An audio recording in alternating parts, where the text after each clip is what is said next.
बेज़मीरों के शहरों के अंदर, रोशन ख्यालों के शहरों में जाके देखो, अल्लाह की कसम बेटी की तमीज़ कोई नहीं, बीवी का पता कोई नहीं, बहन का पता कोई नहीं। ओए लोगों, अब गैरत कहाँ रही जब बेटियां बाप को यार कहने लग जाएं।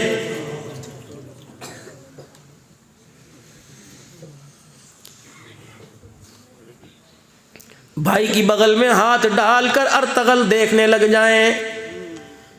मुसलमानों, गैरत कहाँ चली गई? पत्थर लेके ऐसे टीवियों को क्यों तोड़ नहीं देते जिस टीवी के अंदर अल्लाह अकबर, जिस टीवी के अंदर ससुर और बहू का आपस के अंदर फेर प्यार दिखा रहे हैं, देवर भाभी का चक्कर दिखा रहे हैं, भाभी देवर की अल्लाह अकबर बच्चे की, नाजायज बच्चे की माँ बन रही, तेरी बेटी देख रही है, दिलचस्प है, वही किस्त खत्म कर दी। अगले दिन कह रही पता नहीं उसका क्या बना होगा, उसने अपनाया होगा कि नहीं अपनाया होगा। ये तेरे मेरे घर में हराम ज़दगी चल रही है, अब भी कह रहे हो तुझे गुस्सा क्यों आता है?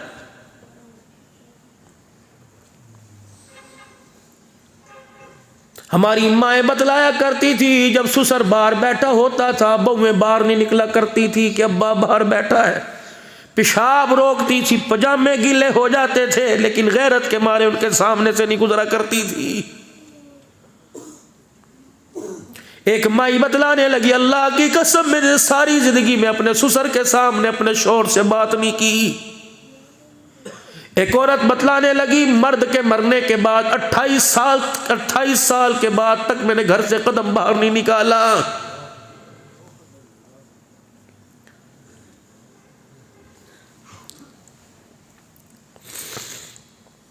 ₹200 घर दे के चले गए, आधा किलो दूध ले आइयो, सब्जी ले आइयो।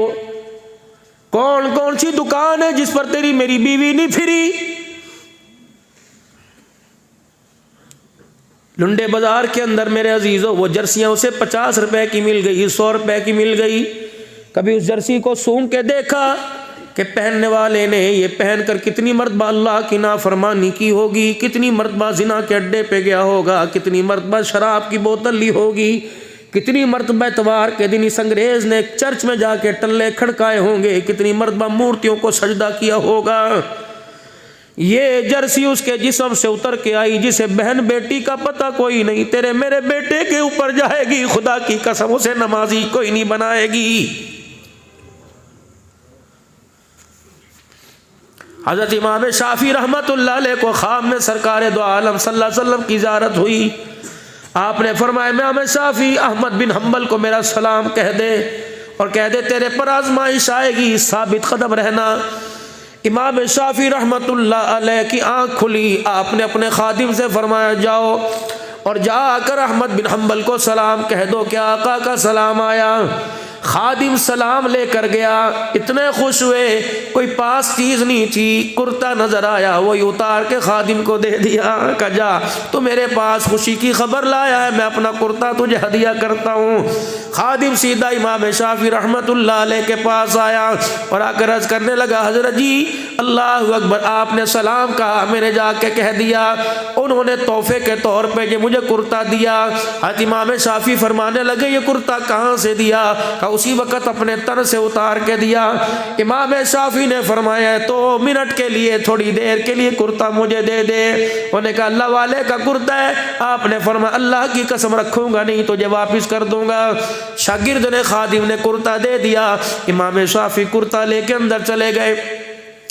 थोड़ी देर के बाद आए, शागिर्द को कहा तेरा शुक्रिया, कुर्ता वापस ले। शागिर्द ने कुर्ता वो जुब्बा लिया तो गीला गीला था। कहने लगा इसे धो के लाए, क्या जरूरत थी? फरमाया धो के नहीं लाया। फिर गीला गीला क्यों है? बारिश भी नहीं आई, तार पे तो नहीं टांगा था? नहीं नहीं। फिर क्या हुआ, इसे पानी क्यों लग गया? फरमाया राज की बात है ना पूछ। अल्लाह अकबर। खादिम भी शागिर्द भी जुस्तजू में पड़ गया। कहने लगा कुर्ता गीला क्यों है, आप जरा मुझे बतलाएं। इमाम शाफी की अखियां बरसी, फरमाने लगे पता है ये अहमद बिन हम्बल का कुर्ता है। मैं तो जब मैंने सुना ये कुर्ता लेके आया, मैं इस कुर्ते को अंदर ले गया, मैंने तसले में बाल्टी में पानी डाल के कुर्ता डाल दिया।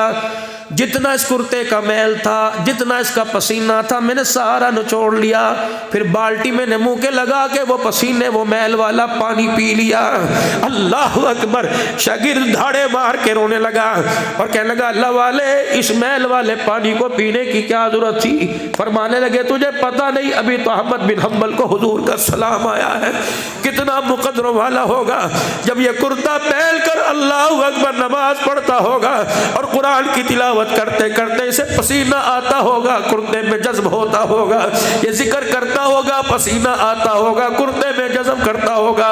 इसलिए मैंने इसके पसीने को निचोड़ कर पानी पी लिया कि जिसका कुर्ता इतना बरकत है, कुर्ता पहनने वाला अल्लाह के दरबार के अंदर कितना मोतबर होगा।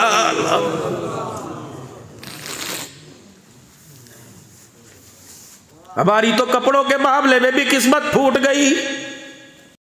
सर्दी को तो छुपा लिया, लेकिन ईमान की गैरत का हमने जनाजा निकाल दिया।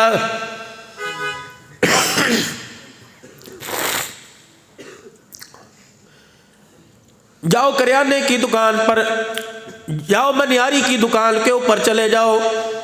इस बहन से पूछा, इस बेटी से पूछा, इस हव्वा की बेटी से पूछा, हकीकत करूंगा बयां दोस्तों, चाहे कट जाए मेरी ज़बां दोस्तों। जिस ज़मीन पर नबूवत की तौहीन हो, गिर पड़े ना कहीं आसमां दोस्तों। अगर हक बात कहता हूँ मज़ा उल्फत का जाता है, गर खामोश रहता हूँ कलेजा मुँह को आता है। जाओ मेरे अजीज़ों, मनियारी की दुकान पे जाओ।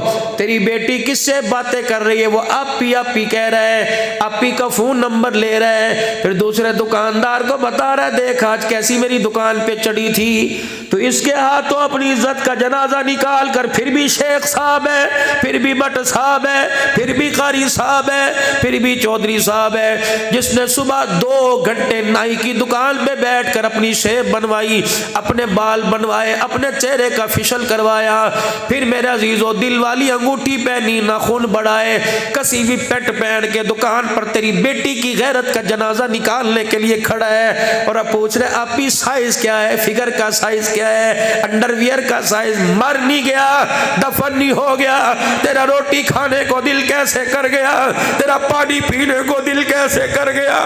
जो तेरी बेटी के फिगर के साइज पूछेगा वो तेरी बेटी को बहन की निगाह से नहीं बल्कि दल्ली रंडी कचरी की निगाह से देखेगा। खुदा के वास्ते ऐसी औलाद जब बाप की टोपी दाढ़ी का की गैरत का जनाजा निकाल दे तो उस औलाद के लिए खुदा से मौत क्यों नहीं मांगता? या ऐसी औलाद के होते हुए खुद खुदा से मरने की दुआ क्यों नहीं करता? जवाब दो मुझे शुजाबाद वालों, ये भी हुकूमत ने किया। दूध वाले के सामने सीना खोल के ये खड़ी हो, सब्जी वाले के सामने ये खड़ी हो, जमादार के सामने ये खड़ी हो, कपड़े वाले के सामने ये खड़ी हो, बैंक में बिजली का बिल जमा कराने के लिए ये खड़ी हो, फिर तो कहता है मैं इज्जतदार हूं।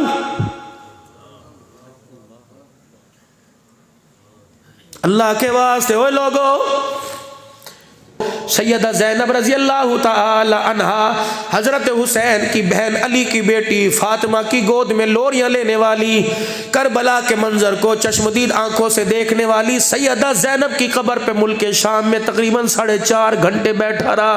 हज़रत अक़दस पीर मोहम्मद शाह साहब साथ थे, हबीबुर रहमान तौसी साथ थे।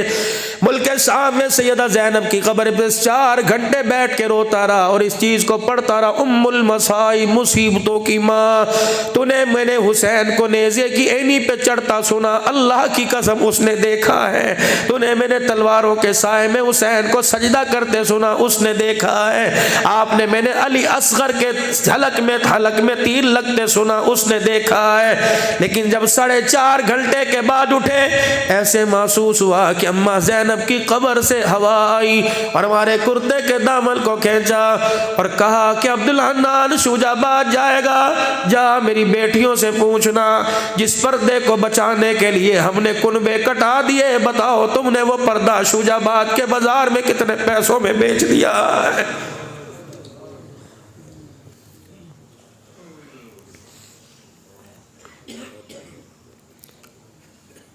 मैं हज़रत बिलाल रज़ी अल्लाह ताला अन्हु की कब्र पे झप्पी डाल के गले लगा के बिलाल को काफ़ी देर बैठा रहा। मैंने कहा तो वही बिलाल है, कभी तो मुस्तफ़ा के दरवाजे पर, कभी अलीउल मुर्तज़ा के दरवाजे पे होता था, कभी नाना नवासों को बुलाता तो कंधे पर उठा के लाता था, नाना भूखा होता तो रोटी के टुकड़े लेके आता था, अल्लाह के नबी परेशान होता तो कर्जे लेके आया करता था। ए बिलाल बता मोहम्मद करीम का हाल कैसा था? बिलाल के लगे सारा दिन मखलूक खुदा की खिदमत के लिए गलियों में पत्थर खाया करता था, रात को उन्हीं नौलुहाल जख्मों की इसके साथ रो रो के मुसल्ले पे खुदा को दिखाया करता था। लेकिन अल्लाह अकबर, शुजाबाद वालों से जाकर पूछना, कयामत का दिन होगा, हुसैन पूछेगा बताओ तुमने मेरे नाना के आंसुओं को कितने पैसों में बेच दिया?